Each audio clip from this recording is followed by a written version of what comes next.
मगन मन आरती कर मोरे मनवा मगन मन आरती कर मोरे मनवा मुदित मन आरती कर मोरे मनवा मुदित मन आरती कर मोरे मनवा जय हो राधा प्यारी जय हो राधा प्यारी जय हो जनक दुलारी जय हो जनक दुलारी जय हो राधा प्यारी जय हो राधा प्यारी जय हो मदन मुरारी जय हो मदन मुरारी तरने का अपने तू कैले जतनवा मगन मन आरती कर मोरे मनवा मगन मन आरती कर मोरे मनवा मुदित मन आरती कर मोरे मनवा मुदित मन आरती कर मोरे मनवा कर मोरे मनवा रे कर मोरे मनवा कर मोरे मनवा कर मोरे मनवा मगन मन आरती कर मोरे मनवा मगन मन आरती कर मोरे मनवा मुदित मन आरती कर मोरे मनवा मुदित मन आरती कर मोरे मनवा मगन मन आरती कर मोरे मनवा मगन मन आरती कर मोरे मनवा आरती के अनुसार श्रीमद् भागवत महापुराण निवास मद्गुरुभ्यो नमः जलेन शीतलीकरणं पुष्पैः देवाभिवन्दनं आरोग्यार्थे आत्माभिवन्दनम् आरति ग्रहणं शुभं बोध कल्याणं आरोग्यं संपदां नित्यं मुदे प्रकाशाय दीपज्योतिर्नमोस्तुते मंगलपुष्पाञ्जलिः हरिः ॐ वासस्तेन जन्यवाजा जन्ता देवास्तानि धर्माणि प्रथमान्यासन्ना कं महिमानः सचन्त यत्र पूर्वे साध्याः सन्ति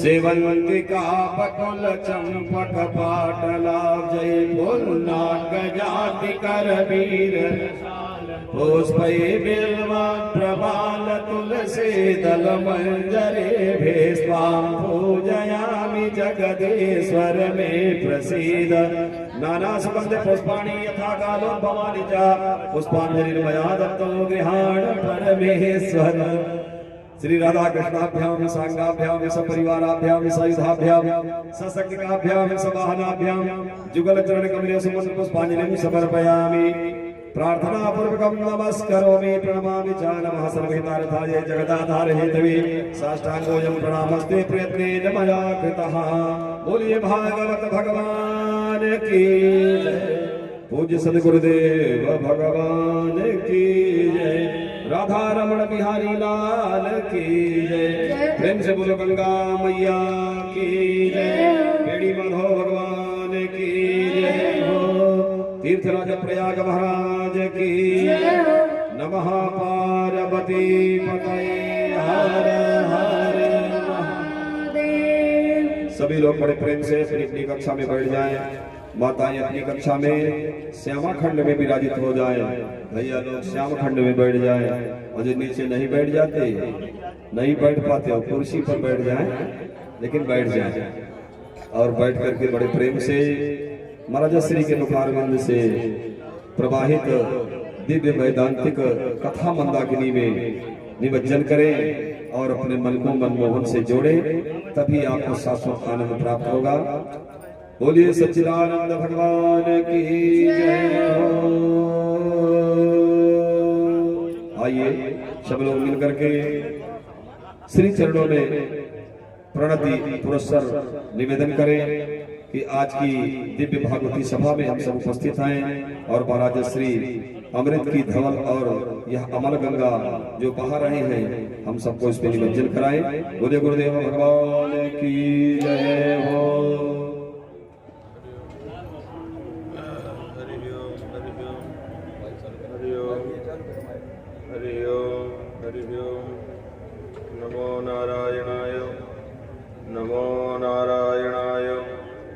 नमो नारायणाय नमो नारायणाय।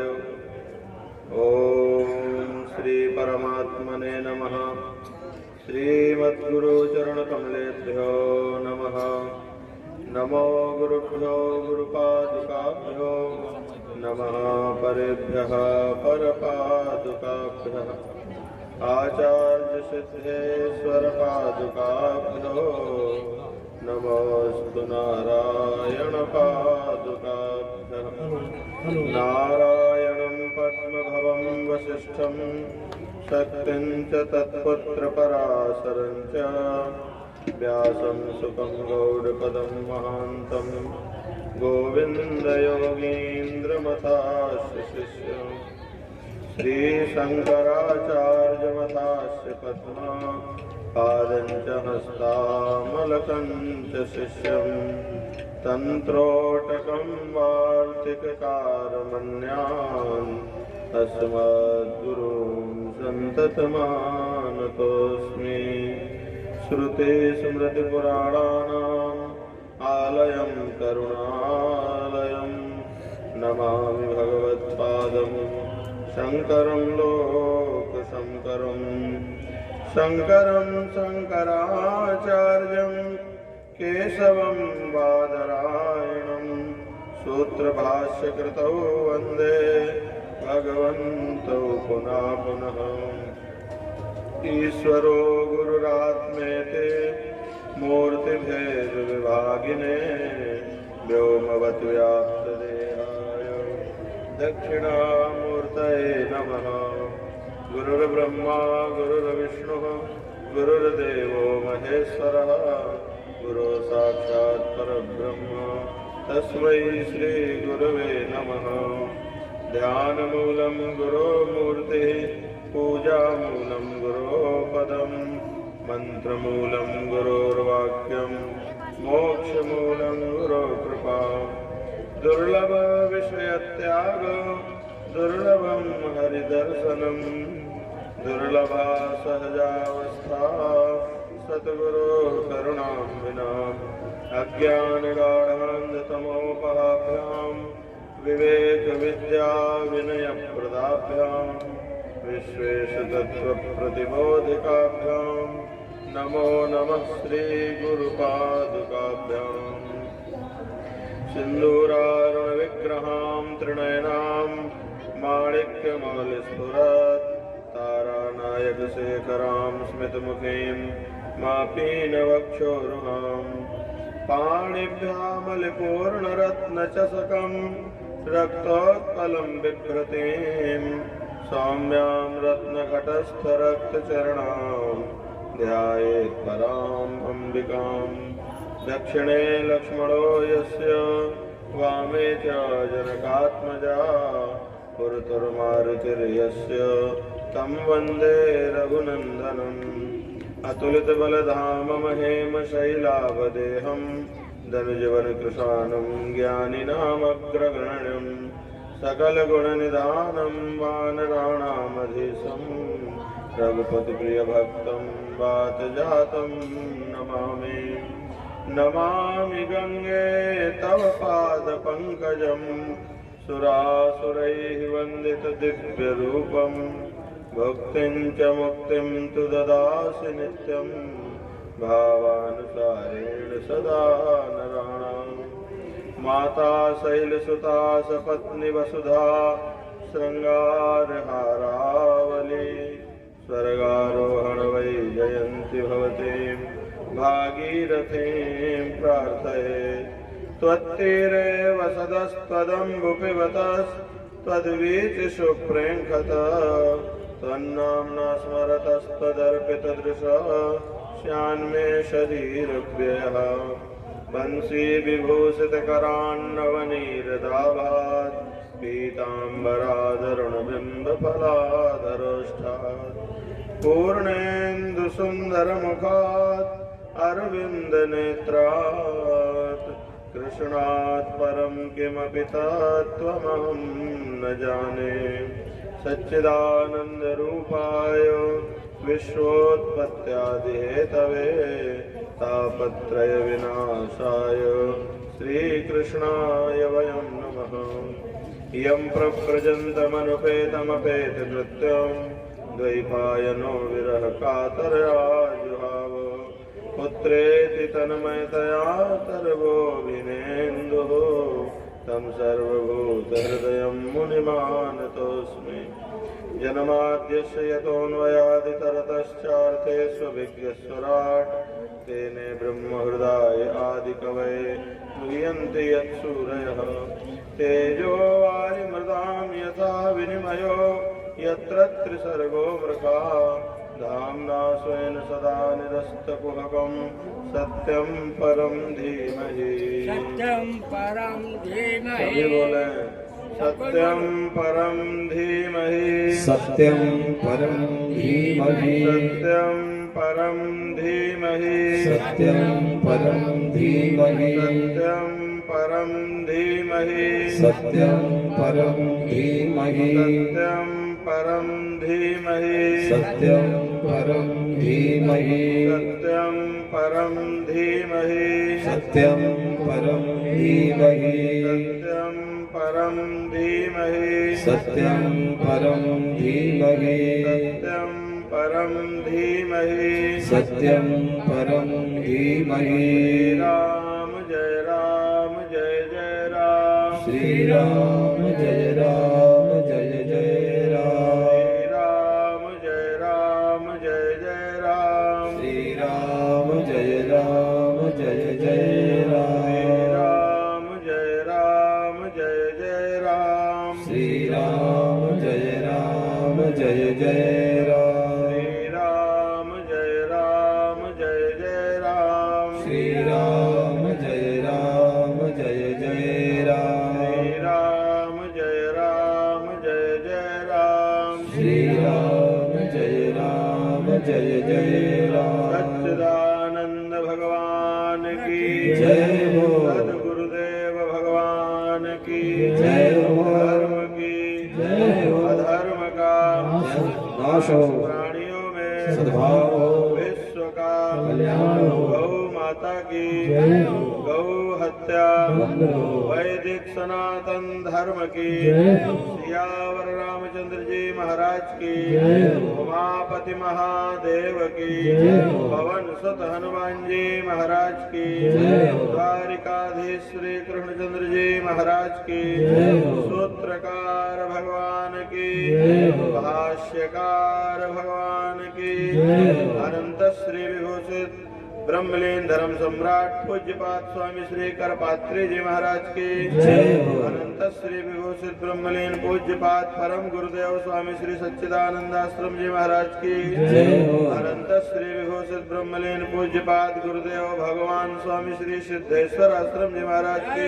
जय हो। अनंत श्री विभूषित पूज्यपाद स्वामी श्री शिव गोदाश्रम जी महाराज की जय हो। अनंत श्री विभूषित पूज्यपाद स्वामी श्री सोमेश्वर आश्रम जी महाराज की जय हो। गंगा मैया की जय हो। यमुना मैया की जय हो। सरस्वती महारानी की जय हो। तीर्थराज प्रयाग की जय हो। वेणी माधव भगवान की जय हो। नागवासुकी भगवान की जय हो। भरद्वाज भगवान की जय हो। सब संतन की जय हो। सब संतन की जय हो। भागवत भगवान की जय हो। भागवत भगवान की जय हो। भागवत भगवान की जय हो। नमः पार्वती पतये हर हर महादेव। श्री कृष्ण गोविंद हरे मुरारे हे नाथ नारायण वासुदेव। श्री कृष्ण गोविंद हरे मुरारी हे नाथ नारायण वासुदेव। श्री कृष्ण गोविंद हरे मुरारे हे नाथ नारायण वासुदेव। श्री कृष्ण गोविंद हरे मुरारे हे नाथ नारायण वासुदेव। हे नाथ नारायण वासुदेव। हे नाथ नारायण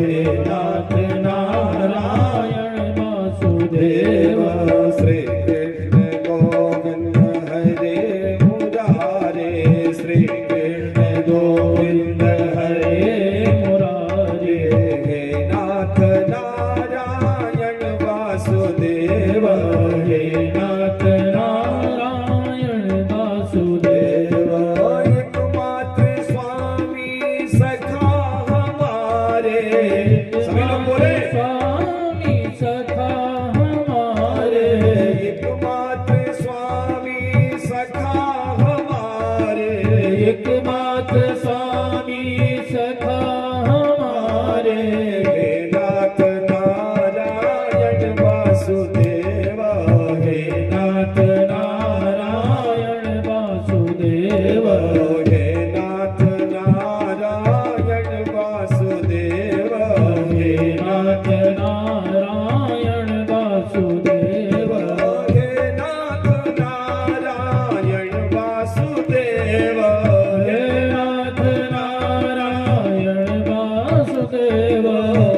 नाथ नारायण वासुदेव हे नाथ नारायण वासुदेव हे नाथ नारायण वासुदेव हे नाथ नारायण वासुदेव हे नाथ नारायण वासुदेव हे नाथ नारायण वासुदेव हे नाथ नारायण वासुदेव श्री कृष्ण गोविंद हरे मुरारे हे नाथ नारायण वासुदेव श्री कृष्ण गोविंद हरे मुरारे हे नाथ नारायण वासुदेव श्री कृष्ण गोविंद हरे मुरारे हे नाथ नारायण वासुदेव हे नाथ नारायण वासुदेव हे नाथ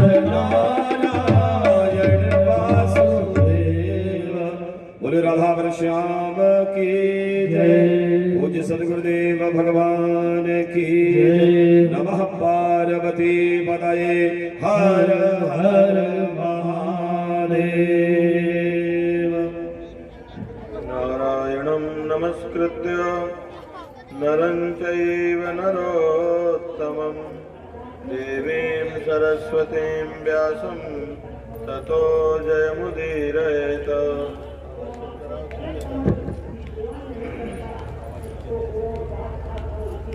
परम मंगलमय भगवत स्वरूप श्रीमद् भागवत महापुराण परब्रह्म परमात्मा का विजय रहे। मुंह हमारी तरफ पब्लिक को ना देख छुप के बैठे चार कोने में कुर्सी दे ऐसे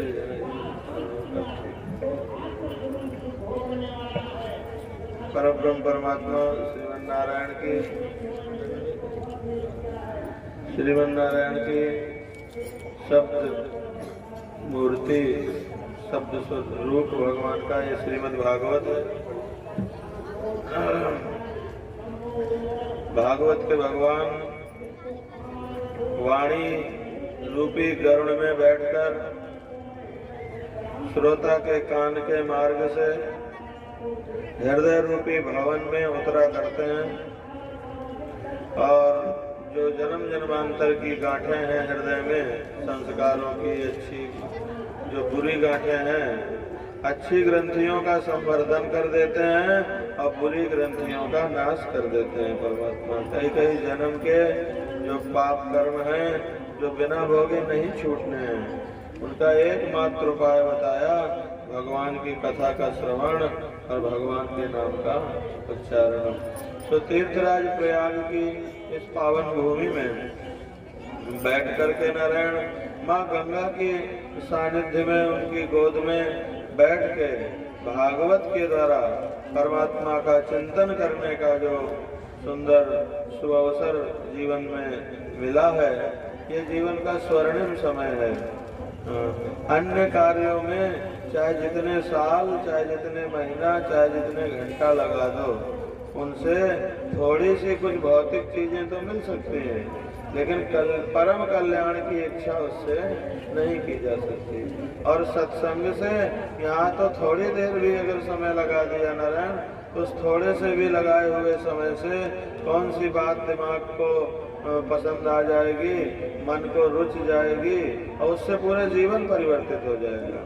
सो घड़ी दो घड़ी के सत्संग से भी नारायण हम अपने मोक्ष की, अपने कल्याण की कामना कर सकते हैं। तो परमात्मा ने ऐसे सुंदर समय में और ऐसे सुंदर स्थान में हम आपको भागवत कहने और सुनने का जो यह पावन अवसर दिया है, ये निश्चित ही परब्रह्म परमात्मा ने ऐसी कृपा की है नारायण कि जीव को जब परमात्मा कृपा करते हैं तो अपनी सुध दिलाते हैं। हाँ, परमात्मा है तो सब जगह भरा पड़ा है, वो कोई जगह खाली नहीं है, लेकिन उनकी सुध सबको आती नहीं है।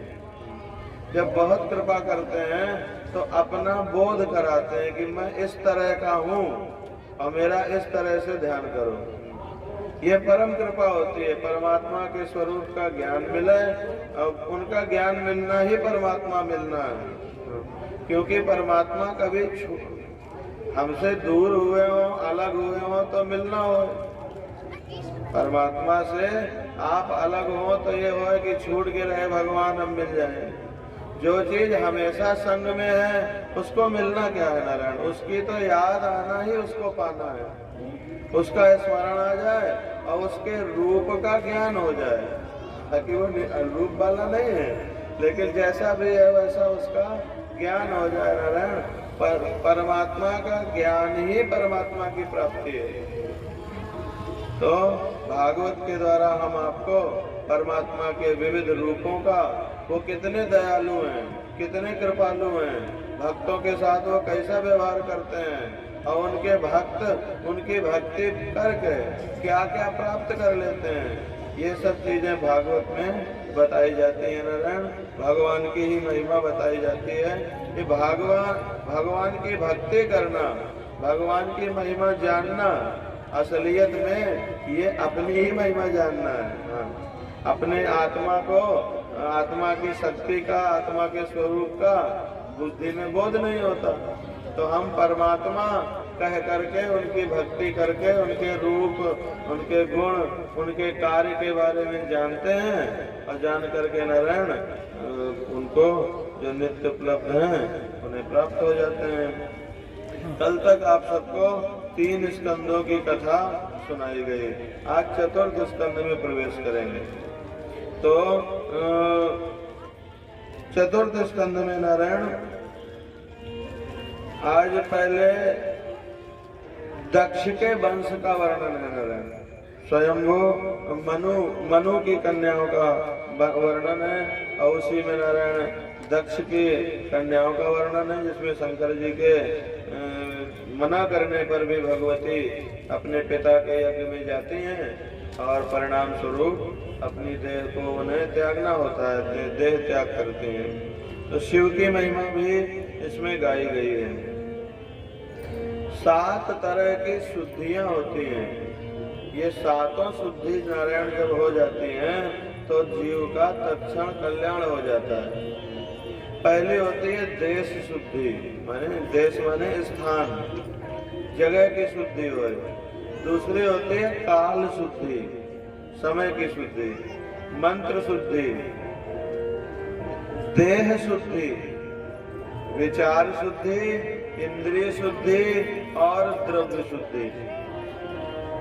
ये 7 शुद्धियां होती हैं। मेरे धन शुद्ध धन आवे, इंद्रिय शुद्ध रहे, विचार शुद्ध रहे, देह शुद्ध रहे, मंत्र शुद्ध रहे, काल शुद्ध रहे, स्थान शुद्ध रहे। ये 7 शुद्धियां हमने लाखों कर लोग देख डाले होंगे, लेकिन 7 शुद्धियां एक जगह कहीं देखने को हमें अपने गुरु जी के अलावा तो नहीं मिली। कहीं होंगी जरूर, उनका सम्मान है, लेकिन 7 शुद्धियां जिनके साथ हमेशा रहती हो, ऐसा दूसरा कोई हमें अपने गुरुदेव के अतिरिक्त नहीं मिला। अस्तु, ये 7 शुद्धियां जीवन में बटोरनी चाहिए, रखनी चाहिए नारायण। और अर्थ प्राप्ति के लिए भी, अर्थ माने संसार के सुख पाने के लिए भी 5 साधन जो है वो बताए गए हैं। इन्हीं चौथे 5वें स्कंद में इन्हीं बातों का वर्णन है। अर्थ प्राप्ति के लिए 5 साधन। पहला साधन है माता पिता का आशीर्वाद। हमारे कृत्यों से माता पिता प्रसन्न रहे और माता पिता के हृदय से हमारे लिए आशीर्वाद निकले प्रसन्नता से। तो माता पिता का आशीर्वाद ये संसार के सुख के लिए बहुत जरूरी है। बाद में दूसरे लोग के लिए तो ठीक है, ये जरूरी ही है। इस संसार में माता पिता के द्वारा आप जगत में आए हैं तो उनकी प्रसन्नता रहने से जगत आपको प्रसन्नता देगा। हाँ, और अगर उन्हें प्रसन्न नहीं किया गया नारायण तो ये प्रकृति, ये जगत आपको प्रसन्नता देने वाली नहीं हो सकती है नारायण। शुरू में चाहे लागे कि ब्याह के बाद ठीक है बिना मातारी बात के भी, लेकिन फिर बुढ़ापे में घूम घुमा के वही स्थिति आ जाती है।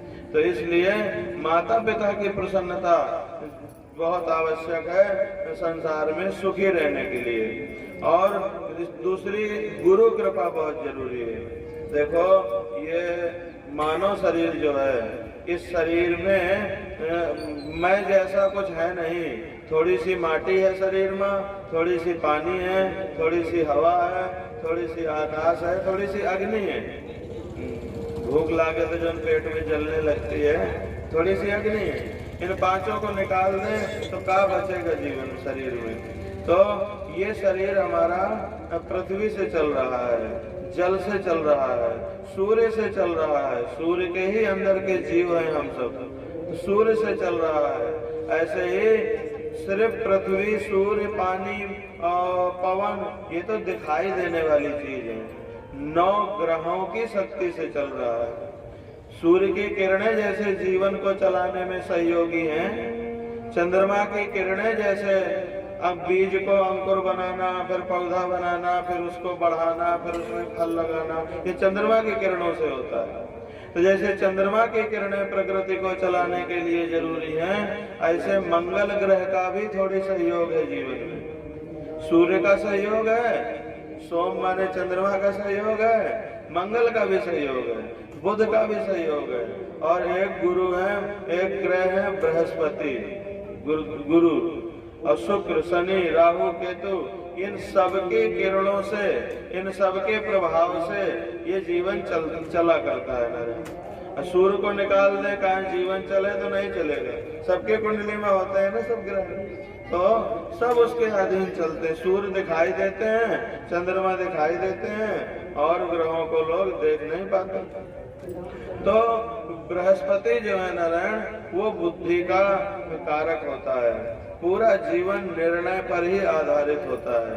सही समय पर गलत निर्णय अगर ले लिया जाए तो एक निर्णय पूरे जीवन को खराब कर देता है, और एक निर्णय पूरे जीवन को बना देता है नारायण। तो गुरु जो है वो निर्णय की सामर्थ्य देता है। अगर गुरु प्रसन्न है, वो छुमंतर करे या ना करे, कुछ करे या ना, उनकी प्रसन्नता मात्र है नारायण। तो उनकी प्रसन्नता के कारण आपकी बुद्धि उचित निर्णय लेने में समर्थ होगी, वही मार्ग पकड़ेगी जो उचित होगा। देवता धरती में उतर के किसी की मदद नहीं करते हैं, वो उसी तरह की मति गति कर देते हैं नारायण, और व्यक्ति फिर वैसे निर्णय लेने लगता है, वैसे सोचने लगता है, और विचार ही फिर कार्य बनते हैं, और कार्य ही सुख और दुख के देने वाले होते हैं। तो दूसरी नारायण संसार में सुख पाने के लिए पहले तो माता पिता की कृपा, माता पिता का आशीर्वाद बहुत आवश्यक है, और दूसरी होती है गुरु की कृपा नारायण। तो गुरु तत्व अगर ठीक प्रसन्न है हमसे, तो उससे हम जो निर्णय लेंगे वो सही होगा, या सही निर्णय पकड़ेंगे, और उससे जीवन का कल्याण होता है। तीसरा होता है उद्यम करना। हम किस लागत से मेहनत कर रहे हैं। जिस किसी कार्य की भी सिद्धि के लिए जितने लागत की मेहनत की जाती है, उतने लागत का परिणाम आ जाता है। कई बार बहुत मेहनत करने पर भी अगर ये दिखे कि मैं मेहनत बहुत कर रहा हूँ लेकिन परिणाम मुझे मेरी मेहनत का नहीं मिल रहा, तो वहां पर बताया यत्ने कृते यदि न सिद्ध्यति गोत्र दोषा, प्रयत्न करने पर भी कोई काम न बन पा रहा हो नारायण, तो उसको देखो कि तुमसे दोष कहाँ हुआ, कमी कहाँ रह गई। एक बार देखो, दो बार देखो, तीन बार देखो, यत्ने कृते यदि न सिद्ध्यति गोत्र दोषा। और जब फिर भी कोई काम न बने तो यत्ने करते यदि न सिद्ध्यति, यत्न करने पर भी अगर काम नहीं बन रहा तो गोत्र दोष, फिर तुम्हारा दोष क्या है उसमें, फिर तो वो तुम्हारे भाग्य का नहीं है, ऐसा मानो। तो पहला होता है माता पिता का आशीर्वाद, दूसरी होती है गुरु कृपा, तीसरा होता है उद्यम, और चौथा होता है नारायण प्रारब्ध। प्रारब्ध का भी सहयोग जीवन चलाने में होता है।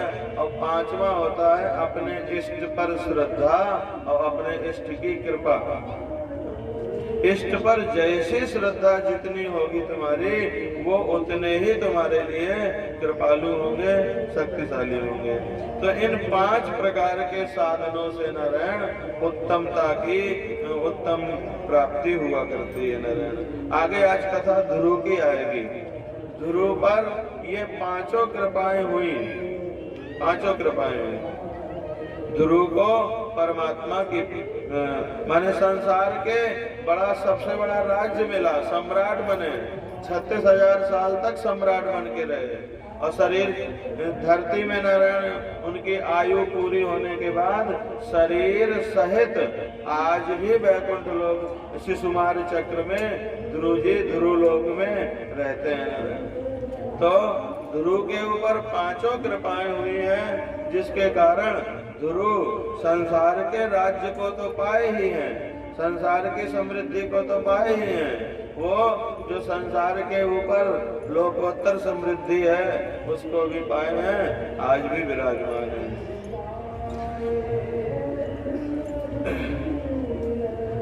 भूमि रापो नलो वायु खम मनो बुद्धि रेवचा अहंकार में भिन्ना प्रकृति दृष्टता। अहंकार पृथ्वी जल अग्नि वायु आकाश मन बुद्धि अहंकार, ये अष्टधा प्रकृति है। अष्टधा प्रकृति को जो काबू में रख लेता है उसे मोक्ष मिलता है नारायण। तुम भगवान जैसे ना बन सको तो कोई हानि नहीं, लेकिन भगवान के होकर के तो रहो। भगवान जैसी क्षमता है, सब ईश्वर के ही अंश हो, सब भगवान ही, लेकिन तुम्हें अपनी याद नहीं आ रही, भगवत्ता में नहीं जी सकते, तो भगवान के होकर के तो रह सकते हो। 4 पुरुषार्थों में पहले धर्म है और अंत में मोक्ष आता है, बीच में है अर्थ और काम। तो ये जो क्रम बनाया इसका भी रहस्य है नारायण। धर्म और मोक्ष के बीच में काम और अर्थ को रखा गया है। यह क्रम अर्थ और काम को धर्म और मोक्ष के अनुसार प्राप्त करना है। अर्थ कमाते समय धन मोक्ष का भी ध्यान रखना है कि यही मेरा जीवन नहीं है, मेरा जीवन इसके ऊपर भी है। धर्म का भी ध्यान रखना है। अर्थ और काम नारायण ये गौण है, वास्तव में मुख्य तो धर्म और मोक्ष ही है। अर्थ और काम के लिए धर्म और मोक्ष को त्यागना नहीं तो बहुत बड़ी विनष्टि होगी तुम्हारी। माने तुम परमात्मा के साम्राज्य में बैठ सकते थे और परमात्मा के साम्राज्य को ना पाके मोक्ष मिलना माने वो परमात्मा का साम्राज्य मिलना। 3.5 हाथ के शरीर को जो शक्ति चलाती है उसको आत्मा कहते हैं, और पूरे ब्रह्मांड रूपी शरीर को जो शक्ति चलाती है उसे परमात्मा कहते हैं। तो जहां तुम परमात्मा साम्राज्य के अधिकारी हो सकते थे, वहां अर्थ और काम के चेहरे बनकर के नारायण तुम छोटे से साम्राज्य बने, 3.5 हाथ के शरीर, और यह शरीर में कितनी खेती, कितना बड़ा घर बना लोगे, तो वो छोटा ही रहेगा नारायण। धर्म और मोक्ष ये दोनों पुरुषार्थ मुख्य है नारायण। हर क्षण धर्म का ध्यान रखो और मोक्ष का ध्यान रखो। धर्म थोड़ी देर पालना है ऐसा नहीं होता। धर्म के विरुद्ध कोई भी पुरुषार्थ सिद्ध नहीं होता। धर्म का हमेशा स्मरण रखो नारायण। सबसे पहला पुरुषार्थ धर्म है। धर्मानुसार ही अर्थ कल्याण करता है, धर्मानुसार ही काम भी नारायण। काम जो है वो सुख के लिए नहीं होता है, ये विरक्ति के लिए। बाद में ये धर्म पूर्वक जो काम सेवन करता है वो विरक्ति पा जाता है, अधर्म पूर्वक करने में तो नरक पाता है। तो धर्मानुसार ही अर्थ और काम की प्राप्ति नारायण करनी है। पैसा धन संपदा जीवन में मुख्य नहीं है, जीवन में धर्म ही मुख्य है। मानव जीवन में धर्म ही प्रधान है नारायण। धन से सुख मिलता नहीं है। कितने बड़े बड़े धनवान हैं जिनका रोना नहीं चुकता है, दुख नहीं चुकता है। धन से सुख नहीं मिलता नारायण, सुख मिलता है अच्छे संस्कारों से। आज तक जगत में पुत्र होने से कोई सुखी नहीं हो गया नारायण, संस्कारी पुत्र होने से लोग सुखी हुए हैं। पुत्र तो बहुतों के हैं और बहुत लोग पुत्र के कारण नारायण रोते रहते हैं, दुखी रहते हैं, घर द्वार छोड़ देते हैं। पुत्र होने से सुख नहीं मिलता, संस्कारी पुत्र होने से माता पिता को सुख मिलता है। पुत्र होना बड़ी बात नहीं है, बुरा न मानना, कुकुर बिलारन के भी पुत्र होते हैं। अगर संस्कारी पुत्र हुए हैं तब बड़ी बात है, तब तुम धन्य होते हो। तो सुख मिलता है अच्छे संस्कारों से, सुख मिलता है संयम से, सुख मिलता है सदाचार से, आनंद मिलता है परमात्मा की भक्ति से। सच्चा सुख तो त्याग में है नारायण। धर्म से धन कभी श्रेष्ठ नहीं हो सकता। धर्म ही हमेशा श्रेष्ठ रहेगा, रहा है नारायण, आज भी है। धन धर्म से श्रेष्ठ कभी नहीं हो सकता। धन जो है नारायण इस लोक के कुछ कामों में सुख देता है। धर्म जो है इस लोक में भी सुख देता है और इस लोक के बाद परलोक में भी सुख देता है। धन ज्यादा से ज्यादा इस संसार तक तुम्हारी सहायता करेगा, लेकिन धर्म इस संसार में तो तुम्हारी सहायता करेगा ही, परलोक में भी धर्मानुगो गच्छत जीव है। धर्म ही एकमात्र जो है वो जीव के साथ साथ रहता है। अब धर्म नहीं तो फिर अधर्म रहता है। तो धर्म इस लोक और परलोक में सुखदायी होता है। धर्म की 13वीं पत्नी है मूर्ति, और मूर्ति के घर में नर नारायण प्रकट होते हैं। धर्म के यहाँ नर नारायण प्रकट होते हैं। नारायण के माता पिता मूर्ति में प्रेम रखो। नारायण के पिता है धर्म और नारायण की माता है मूर्ति। जो मूर्ति को माता और धर्म को पिता मानेंगे उनके यहाँ नारायण का जन्म होता है, उनके यहाँ नारायण रहते हैं। और याद रखो नारायण के ही चरणों में लक्ष्मी रहती है, संसार के सुख भी वही रहते हैं। नारायण ही परम गति है नारायण। बद्री नारायण भगवान साल में एक बार मूर्ति देवी से मिलने जाया करते हैं।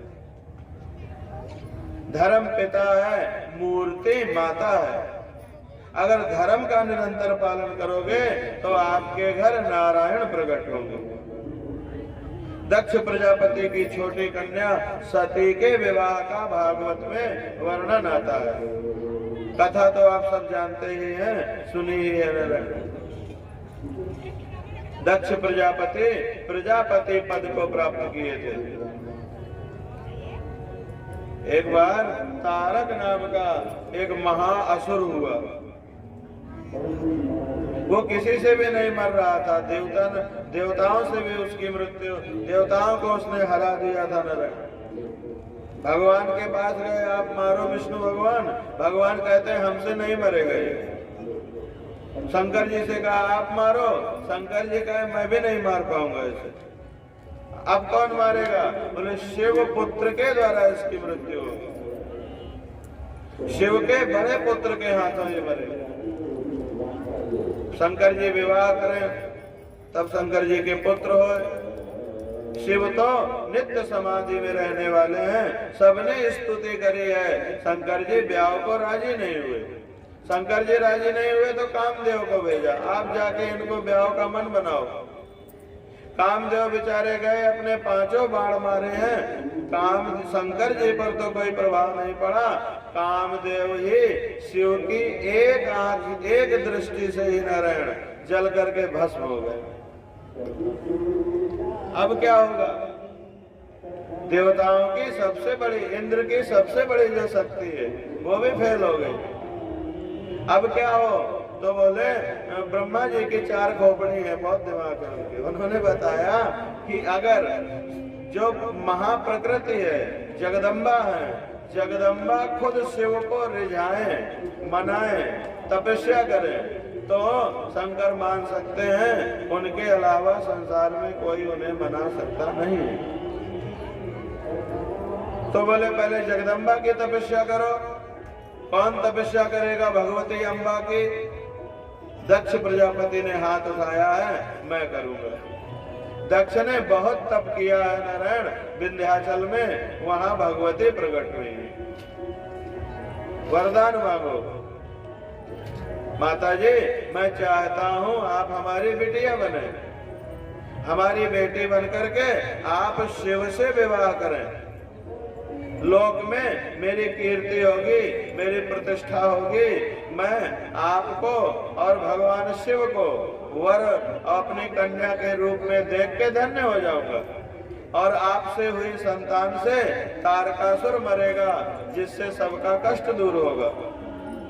भगवती ने कहा ठीक है, मैं आ तो जाऊंगी, तुम्हारी बेटी बन जाऊंगी, किंतु अत्यंत सामीप्य होने के कारण कई बार अवमानना होने लगती है।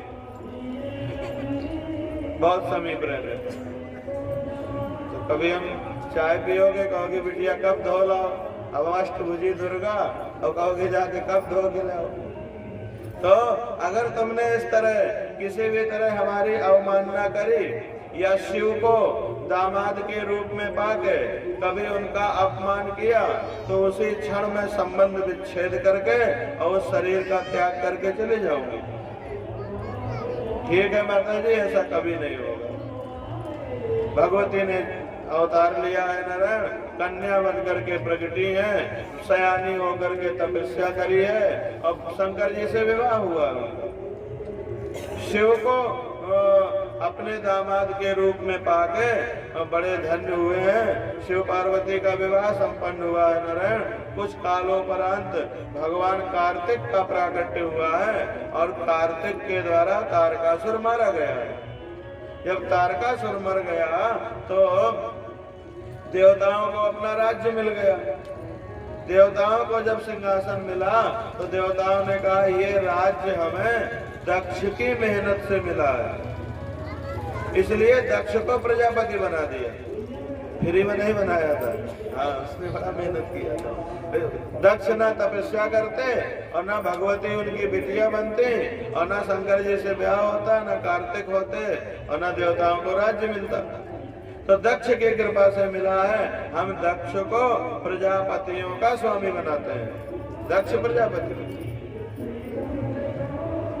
अब दक्ष प्रजापति बन गए, उन्हें बहुत मान मिलने लगा, तो वो जिनसे मान नहीं लेना चाहिए उनसे भी सम्मान की इच्छा करने लगे। जिनसे मान बड़े छोटों को आदर दें, माने उनको प्रणाम करें, ये शोभा थोड़ी देगा। छोटे ही बड़ों को प्रणाम करें, उसी से शोभा है। श्री कृष्ण परमात्मा है, परमात्मा होते हुए भी अपने माता पिता के चरणों में मस्तक रख करके प्रणाम करते हैं। माता पिता की तो बात छोड़ो, धर्मराजा युधिष्ठिर को प्रणाम करते हैं, भीम दादा को प्रणाम करते हैं। अर्जुन प्रणाम करवाते नहीं है, हृदय से लगा लिया करते हैं। अर्जुन के समान है भगवान आयु। तो भगवान स्वयं जो है नारायण मान देने वाले हैं जगत को। तो दक्ष जब प्रजापति बन गए तो पूजनीयों से भी अपना सम्मान चाहने लगे। जो अपने पूजनीय हैं उनसे सम्मान की इच्छा नहीं करनी चाहिए, उन्हें तो सम्मान देते रहो नारायण, उसी में भलाई है, उसी में कल्याण है। अब बाप बेटे को देख के कुर्सी छोड़ दे कि आओ बैठो साहब, तो अच्छा नहीं लगेगा। बेटा चाहे जितने बड़े पद में हो जाए, पिता ही कुर्सी में बैठे होंगे और पुत्र खड़ा होगा तो शोभा देगा ना। तो दक्ष प्रजापति का पद बड़ा होने से वे माननीयों से पूजनीयों से भी नारायण सम्मान की इच्छा करने लगे। शंकर जी को मान आदर देने में कुछ जाता नहीं था। शंकर जी तो ब्रह्मनिष्ठ है, और ब्रह्म ही है नारायण, ब्रह्मनिष्ठ तो अलग बात है, तो ब्रह्म ही है। तो ब्रह्मनिष्ठों से अच्छा मान देना कौन जान सकता है। लेकिन हमारे मान देने से किसी की बुद्धि बिगड़ती हो तो फिर ऐसा मान देना तो जहर देना हो गया। अगर सम्मान देने से कोई अपने आप को बहुत श्रेष्ठ मान ले, जैसे किसी मूर्ख को कह दे कि तू बहुत विद्वान है, अब वो अपने को विद्वान मान ले और दो चार लोग कह दे विद्वान है तो वो पढ़ना ही बंद कर दे नारायण। अब वो विद्वान कहना उसके लिए हानिकारक हो गया कि नहीं हो गया। तो मान देना अच्छी बात है, लेकिन किसको मान देना है, कैसा देना है, कितना देना है नारायण, ये बात महादेव से अच्छा और कौन जानेगा। सब आए, एक यज्ञ हो रही थी नारायण, यहीं प्रयाग में यज्ञ हो रही थी। उस यज्ञ में सभी आए थे, शंकर जी उस सभा के अध्यक्ष थे और अध्यक्ष के रूप में शंकर जी विराजमान थे। सब देवता आए हुए थे, विष्णु जी बैठे थे उनके बगल में, ब्रह्मदेव बैठे हुए थे उनके बगल में। सब आने के बाद में दक्ष प्रजापति आए। दक्ष प्रजापति को आया देख करके नारायण सब उठ करके खड़े हो गए। प्रयागराज में बड़ा ब्रह्म सत्र हुआ था। त्रिग्रही योग जब होता है नारायण तब कुंभ हुआ करता है। गरुड़ जब अमृत लेकर के जा रहे थे तब चंद्र, सूर्य और गुरु इन तीनों ने अमृत कुंभ की रक्षा की थी। तीनों लोग अमृत के घड़े की रक्षा कर रहे थे नारायण। ज्ञान और भक्ति जब मिलते हैं तो मानव समाज में सुख और शांति आती है। प्रयागराज में बहुत बड़ा ब्रह्म सत्र हुआ। सभा में शिवजी अध्यक्ष पद के स्थान में थे। उस समय दक्ष प्रजापति उस सभा में आ गए। मनुष्य को चाहिए मनुष्य जहां भी बैठे नारायण भक्ति करता रहे अगर संभव हो। जो हर क्षण हर स्थान में हर कार्य में अपनी भक्ति करना बंद नहीं करता, पहली बात तो उससे पाप नहीं होता और दूसरा वो उत्तम भगत माना जाता है नारायण, जिसकी भक्ति खत्म ना हो, चलती रहे चलती रहे। शिव जी महाराज भगवान नारायण के उत्तमोत्तम भगत है, खुद भगवान है और भगवान होकर के भी भक्ति करते हैं। भक्ति में इतना स्वाद है नारायण, इतना सुख है कि भगवान भी भक्ति करते हैं। नारायण का ध्यान कर रहे थे। सभा में कौन गया इसका उन्हें भान नहीं था और दक्ष वहां आए। दूसरे देवताओं ने उठ करके उनका सम्मान किया। शिवजी खड़े नहीं हुए। उस समय क्रोध में आके दक्ष ने शंकर जी की बड़ी निंदा की है। भागवत की उत्तम टीका है श्रीधराचार्य जी की टीका। श्रीधराचार्य जी ने अपनी व्याख्या में जितने दक्ष ने शंकर जी को गालियां सुनाई थी और जितना बुरा बुरा कहा था, उन सब बातों का अर्थ जो है स्तुति परक निकाला है। उन सब बातों में स्तुति रूप अर्थ निकाला है। दसम स्कंद में शिशुपाल ने भगवान नारायण की निंदा की है, कृष्ण भगवान को गालियां दी है, बुरा भला कहा है। इसका भी श्रीधराचार्य जी ने स्तुति परक अर्थ निकाला है। उनका भी अर्थ स्तुति से युक्त है। कारण ये बताया कि दक्ष तो गाली ही दे रहा था, लेकिन हमें उनको जो है शिशुपाल तो गाली ही दे रहा था, लेकिन हमें उनका चिंतन ब्रह्म बुद्धि से करना है, क्योंकि निंदा सुनने से भी पाप लगता है। पाप करने से तो पाप लगता ही है, पाप की चर्चा सुनने से पाप लगता है, निंदा सुनने से भी पाप लगता है। निंदा नरक के समान है। नरक जो व्यक्ति उपस्थित ना हो, जो व्यक्ति वहां है ही नहीं, उसके दोषों का वर्णन करना, इसको निंदा कहते हैं। जो ना हो उसके दोष गिनाना, निंदा ही नरक है। नरक जो बुद्धिमान है, ज्ञानवान है, वो सदैव निंदा करने और निंदा सुनने दोनों से विरत रहते हैं। शिव जी की निंदा भागवत जैसे ग्रंथ में बिल्कुल शोभा नहीं देती। शिव जी की निंदा भागवत में लिखी, वर्णन किया जाए उनको दक्ष ने कैसे कैसे क्या क्या कहा, वो शोभा नहीं देता। तो श्रीधराचार्य जी ने उन्हीं शब्दों का अर्थ स्तुति परक कर दिया। दक्ष प्रजापति ने निंदा करते हुए कहा, शिव शमशानवासी है, शिव शमशान में रहने वाला है। लेकिन श्रीधराचार्य जी ने स्तुति परक अर्थ निकालते हुए कहा, सारा जगत ही तो शमशान है, सारा जगत शमशान है। काशी तो महाशमशान है, महाशमशान। ये देह भी शमशान है, और सबसे बड़ा शमशान तो घर होता है। वहां तो ले जाके जलाया जाता है। मौत तो, शरीर तो घर में ही अक्सर छूटता है लोग। तो देह भी शमशान है, घर भी शमशान है, ये जगत भी शमशान है। और शमशान का अर्थ है सारा जगत।